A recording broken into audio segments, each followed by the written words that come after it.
There are other benefits that we do. Martin, you want to talk a little about like d squared equals v and these kind of things? Sure.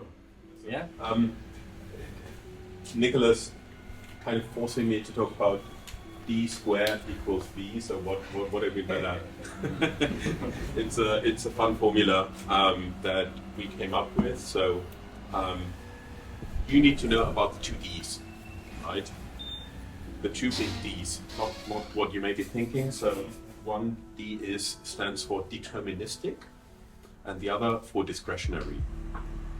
So deterministic decisions are those types of decisions that, as the name suggests, you know exactly what happens. You can predict what happens, right? So if this, then that, you can code it, you can program it, basically. And most of the things that we produce today see being coded on blockchains is deterministic. That's the nature of smart contracts.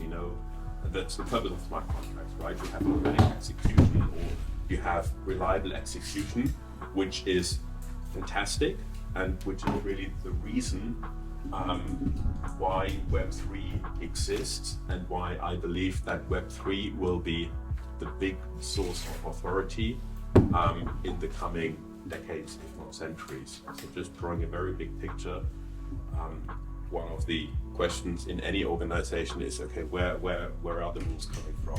Who enforces rules? And in the Middle Ages, it was the church, right? Then the nation state took over. We kind of had legal systems. We still do. They're great. If you form a company, you can look at the laws. You can have them enforced by the nation state's legal system.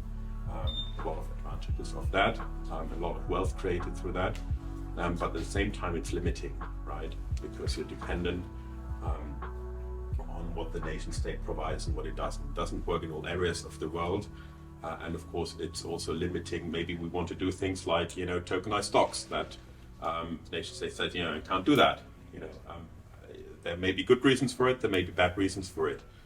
But if you're talking about a DAO, if you want to build DAOs, you want them to be autonomous, right? That's what the A stands for, autonomous. You want to create your own rules, and you want to enforce the rules yourself. You want to be autonomous as a group, as an organization, as a community, and be able to create your own rule set that maybe coincides with what the rules of your nation states suggest, maybe not. And even if it does, once you go global, which typically we do want to do, right? I mean, this is a local thing, but we have people from all over the world here. How do you set the rules? And this deterministic decision making that Web3 or blockchain enables really is the underlying structure that enables us to create our own rules. Without that, Web3 wouldn't exist, obviously. But as Nicholas said, deterministic decisions are only a very small part of decisions we have, right?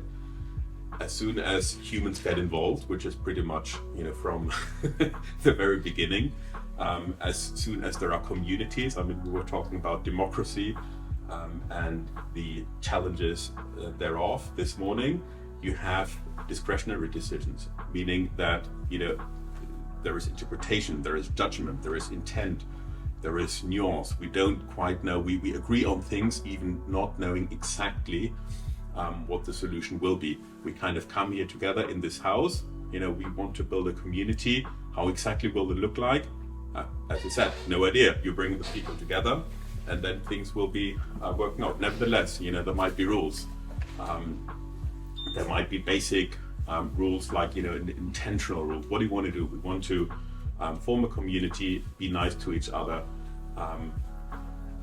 push Web3 and create cool things. But what does that even mean? We can't determine everything right now. Things will need to be worked out as we go along. But nevertheless, there is some kind of common ground rules, and we'll need to make decisions about how those are interpreted. And this is the second D, which stands for discretionary.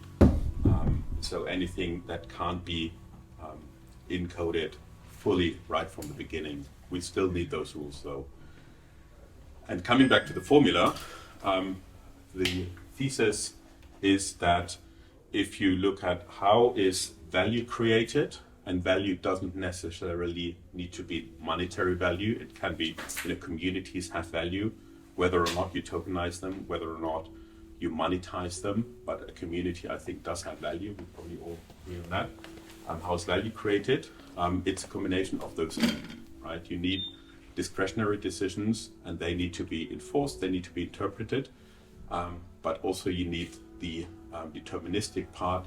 So, and that's basically crypto rails, right? We have this transmission mechanism in crypto where we can say, okay, if we have an interpretation, we can move tokens. We can move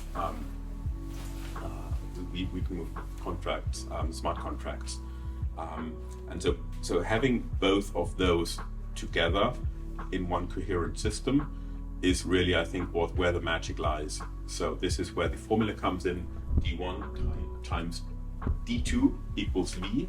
So if we get both of those right, if we find a mechanism to have deterministic decisions or transactions executed in a reliable way, but also find a reliable way of how to interpret and then enforce the decisions that are more fluid, then magic happens. And this is what we want to get at.